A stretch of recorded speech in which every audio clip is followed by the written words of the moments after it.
this secondary is the biggest weakness of the San Francisco 49ers. We've seen teams be very effective, of course, back-to-back, where we saw the Vikings pass all over them. That was more a rare performance where they weren't getting any pressure on Kirk Cousins. Let's credit the Minnesota Vikings offensive line there too, for sure. But then going up against Cincinnati, we just saw Joe Burrow pick them apart. I mentioned it. Past 10 yards, he was 8 of 9. He had 2 of his 3 touchdowns past those 10 yards on those throws.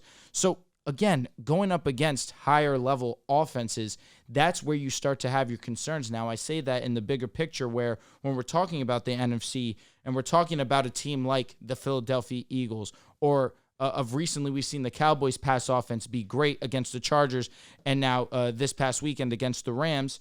And you have to respect the Lions and their pass offense as well. I say that with the idea of if that's going to be their weakness, we know that they can get some pressure. But Philadelphia, they have one of the best offensive lines. Detroit, we saw the Ravens get after them. But for a majority, we've understood how great their offensive line is. And Dallas, with the way that Dak Prescott has been playing, although did look terrible against them the first time and the only time that they matched up this season. But I say that with the idea of the biggest takeaway for me from this one was that their secondary needs to get better if they really want to have a chance at competing for the title at the end of the year. I think that's a fair takeaway. But when you look at the top teams in the NFC, the Philadelphia Eagles, what's their biggest weakness? Secondary, but secondary, but I think Byard definitely helps them. What's the Cowboys' biggest weakness on defense? At this point, yeah, you could say that, secondary. What's the Lions' biggest weakness at this point? You're making excellent points right now. Every team in the NFC got a weak secondary at the top. It's vulnerable. And that's why you need a quarterback that can take you out of these games now and win them. When it comes to the 49ers, what I think the biggest problem has been a plethora of things. I think the main thing has been Brock Purdy turning the ball over to this point. That's been one of the biggest things. The second biggest thing is the secondary, like you mentioned. The secondary is not able to hold up, and that's because outside of Charvarius Ward, it's Lenore and it's Oliver, 2 corners that I don't think would be starters on other teams.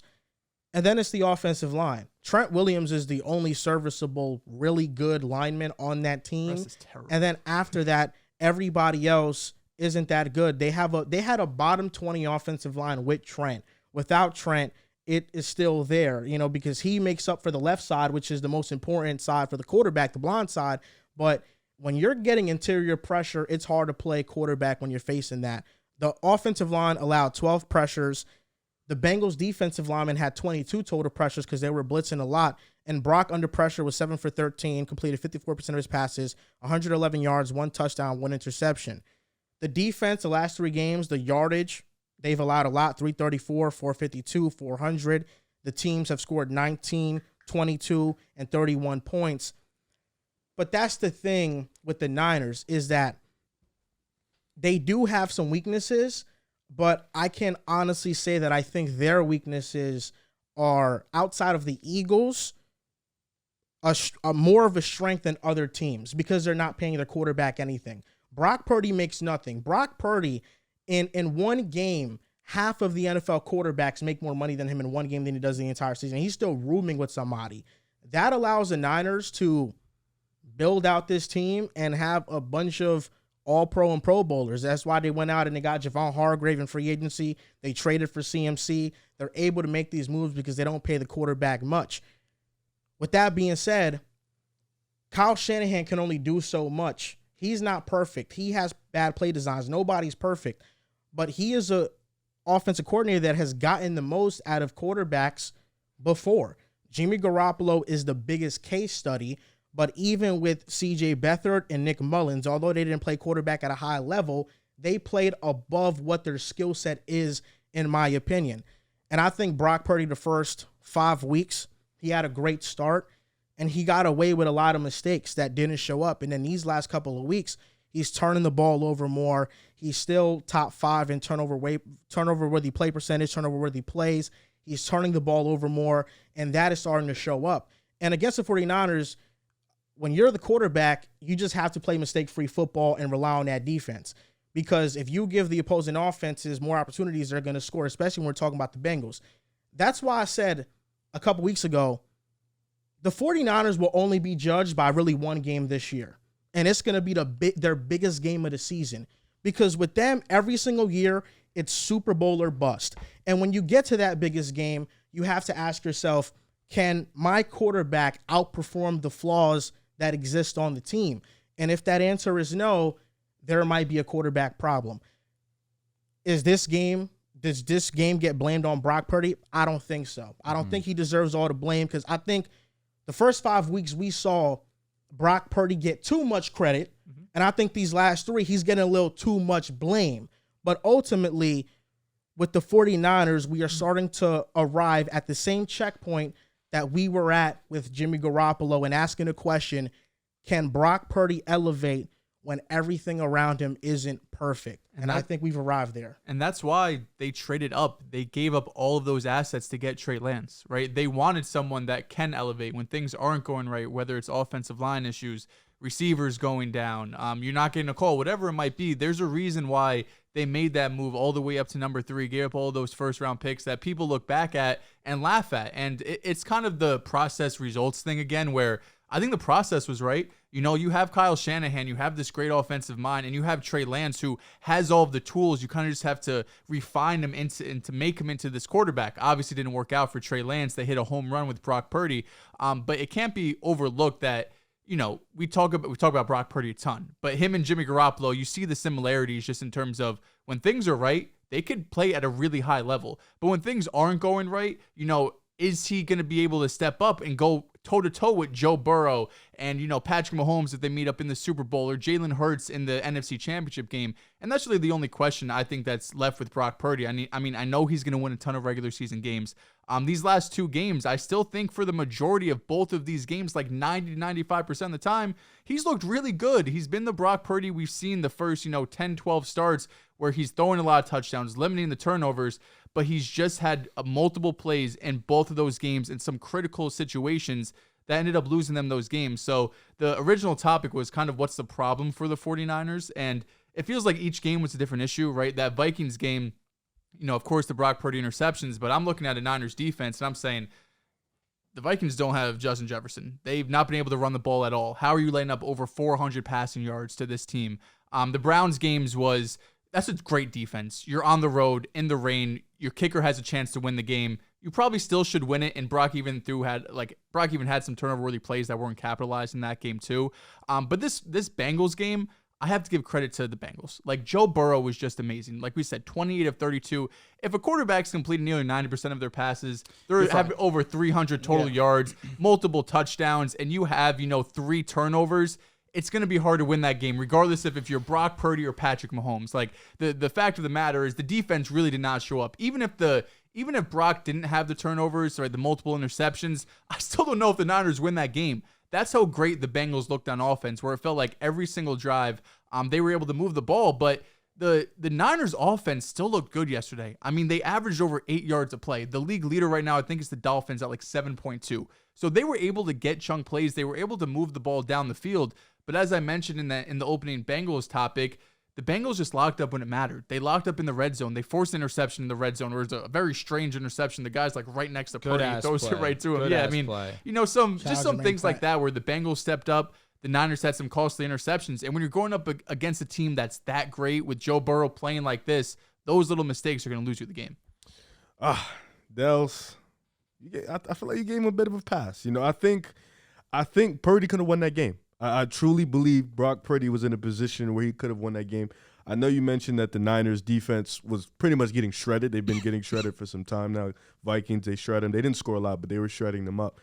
I still think maybe not win the game is the end result, but at most you would have either had Purdy with the end to finish it off, you would have had Joe Burrow at the end to finish it off. Like, Purdy had an opportunity. Wherever the ball last. Yeah, Purdy had an opportunity to really have a great game, because you mentioned it. Throughout the first 3 quarters, he was pretty good. He was sound. He was making plays in third down. He was running. He was using his feet to get first down. Like, he was playing pretty good. Then it started with that interception at the end of the third quarter, which even before that, I believe at the second half, the Niners made a big play where they made them fumble at the red zone, which if they don't make that play, they could possibly go down even worse, which was a clutch play. They go into the third. You see Purdy, he started to get it cooking. Him and Kittle start to find their motion.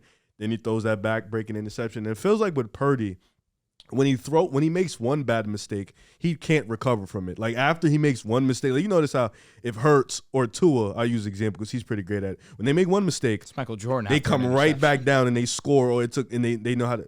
Purdy still has yet to figure out that. Like if he makes one mistake, don't let it beat you up for the next possession. Don't let it beat you up for that drive. Don't let it knock your confidence down. He seems like the confidence is lost. You can see it in his face. Then he starts to make multiple mistakes. And I think even with the Niners getting carved up on the defensive side, you still trust him, like Joel mentioned.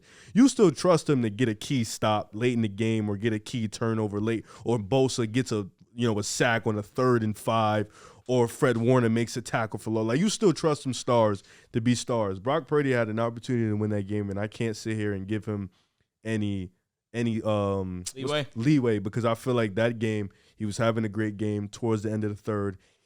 They was in the red zone. I don't know what the fuck happened. I believe he made a great. What was that? Pratt made a great play. Purdy like 6 feet. Shit didn't work for him. Threw the ball. Bro got an interception. So I think honestly, the doubts are there. Like Joel mentioned, I forgot which one of you said it. You're not gonna really know because quarterbacks have bad stretches. We've seen Josh Allen. We've seen Patrick Mahomes. We've seen the best of the best have bad stretches throughout the regular season. Right? Yeah. But throughout the playoffs, this is not like the NBA. You don't get 4 to 5 games to figure shit out. You get one game, whether it's on the road or at home. You don't even know yet. You get one game, and you got one time to fuck up. And I think that's when we're going to know the true issues with Brock Purdy, because you mentioned it. The contract is cheap. They'll be able to build the perfect roster around him. But in those playoff moments against either the Eagles, against Dallas, which I don't think I'm not too worried about Dallas. I think they can beat Dallas if Purdy plays bad or good. But mainly against the Eagles, Purdy's going to need to have a great game. He can't make mistakes like he made against the Bengals because those mistakes can cost him. Even against the Vikings, a team like that, where you had an opportunity in the fourth to pretty much put on the legendary performance, and you went out there and you threw 2 interceptions. Yeah, there was even a moment where he threw that interception at the goal in the red zone, like you mentioned, where Pratt made a nice play on the ball.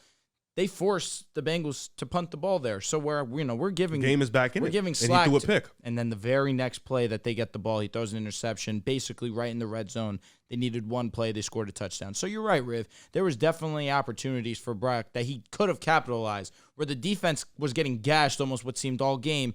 The defense helped him out, bailed him out there, put the ball back into his hands. That's where he needed to pick up his team, and he didn't do that. But again, it's a tale of two sides. You're right. Brock Purdy, where the defense, they gave him one opportunity to mess up. They did. Gave him one opportunity, and then he fucked up again. That was the issue, and what ended up in the grand scheme of things ended up being the end of the game for the San Francisco 49ers. But in the grand scheme of things, there was also a drive after he threw that interception where he was great. There was the interception on back-to-back drives. That next drive after, he has that crossbody throw to George Kittle, then throws the crossbody touchdown to CMC. He recovered well there, but it was just Kittle a one drive. Where Kittle was coming through the middle, and he just dotted him up. There was a lot of high-level throws from Brock here. It's just those 2 mistakes that you look at. It cost you the game. That red zone interception, too. I more so credit Pratt for making such a great play on the ball. Usually a bad down. But you should have threw it away. It is he usually a bad held down. it too long. You should have threw it away, exactly. He's trying to extend, make a big play happen. But the fact that he batted it and caught it for the interception, that was a bad beat for him. But you needed to do better that next drive around, and he didn't do so. Even on that last drive, the drive that you're talking about where he bounced back, I think on that drive he had an interception called back. Yeah. He threw it and then he had one called back. So with him, there's things that early in the season where he was making mistakes, just wasn't showing up on a box score, but now starting to show up. And I think it's very comfortable for people to make certain statements based on the end result. Like if Brock Purdy has a great game, it's Brock is top 5, Brock is top 10, and those were a lot of statements that were being made when he was playing well. Now the statements are he doesn't have Debo, he doesn't have Trent, and those are huge losses in the offense. But how many offenses can lose 2 of their top 5 best offensive players and still be left with Christian McCaffrey, Brandon Ayuk, and George Kittle? I mean, even when you lose 2 of the top 5 players on offense, CMC, Ayuk, and Kittle, I'm not even lying to you, would be a top 5 weapons group for 90% of NFL teams. I think there might be only 5 teams that have a better trio than these 3 guys at running back, receiver, and tight end. So it's not like he's going from Debo to Ray McLeod and then Jawan Jennings. And like, you still have talent out there to play at a high level.